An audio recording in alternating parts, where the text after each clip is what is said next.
പ്രവാചകൻ യൂസുഫ് നബിയുടെ ചരിത്രം അധ്യായം 9.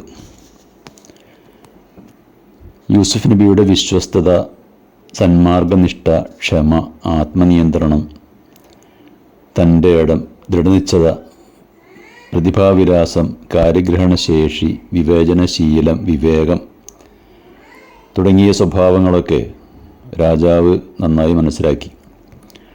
അതിനാൽ രാജ്യത്തെ ഏത് പദവിയും ജോലിയും നിർവഹിക്കാൻ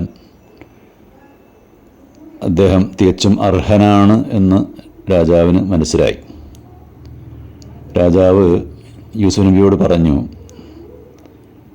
എൻ്റെ കൊട്ടാരത്തിൽ അല്ലെങ്കിൽ എൻ്റെ ഈ നാട്ടിൽ നീയാണ് അധികാരി. നീ കൽപ്പിക്കുന്നത് പോലെ എൻ്റെ പ്രജകളെല്ലാം അനുസരിച്ചു കൊള്ളും. സിംഹാസനത്തെ സംബന്ധിച്ചിടത്തോളം മാത്രം ഞാൻ നിന്നേക്കാൾ വലിയവനായിരിക്കും. ഇതാ, ഞാൻ നിന്നെ ഈജിപ്തിന് മുഴുവൻ മേലധികാരിയായി നിയമിച്ചിരിക്കുന്നു. അപ്പോൾ യൂസുഫ് പറഞ്ഞു, രാജ്യത്തെ ഖജനാവുകളുടെ ചുമതല എന്നെ ഏൽപ്പിക്കുക. തീർച്ചയായും ഞാനത് പരിരക്ഷിക്കുന്നവനാണ്. അതിനുള്ള അറിവും എനിക്കുണ്ട്. ഖുർആനിൽ അത് വിവരിക്കുന്നുണ്ട്. അല്ലാഹു പറയുകയാണ്, നാം യൂസുഫിന് അന്നാട്ടിൽ അദ്ദേഹം ഉദ്ദേശിക്കുന്നിടത്തൊക്കെ ഉപയോഗിക്കാൻ കഴിയുമാറ് സൗകര്യം ചെയ്തു കൊടുത്തു. നാം ഉദ്ദേശിക്കുന്നവർക്ക് നമ്മുടെ കാരുണ്യം നൽകുന്നു. സൽക്കർമ്മികൾക്കുള്ള പ്രതിഫലം നാം ഒട്ടും പാഴാക്കുകയില്ല.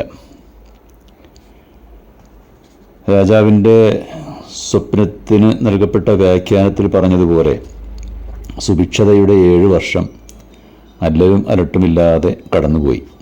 പിന്നീടുണ്ടായ കടുത്ത വരൾച്ച ഈജിപ്തിനെ എന്ന പോലെ തന്നെ സിറിയ, ഫലസ്തീൻ, ഉത്തര അറേബ്യ, കിഴക്കൻ ജോർഡാൻ തുടങ്ങിയ നാടുകളെയും ബാധിച്ചു.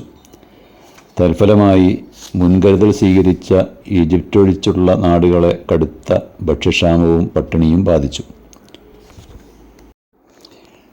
യൂസുഫ് നബിയുടെ പിതാവായ യാക്കൂബ് നബിയും സഹോദരന്മാരുമൊക്കെ ഫലസ്തീനിലായിരുന്നതുകൊണ്ട് ഭക്ഷ്യക്ഷാമം അവരെയും പിടികൂടി. ഈജിപ്തിലെ ഉദാരനായ ഭരണാധികാരിയെക്കുറിച്ച് കേട്ടറിഞ്ഞ യൂസുഫിൻ്റെ സഹോദരന്മാർ ഭക്ഷണം തേടി ഈജിപ്തിൽ അദ്ദേഹത്തിൻ്റെ അടുത്തെത്തി.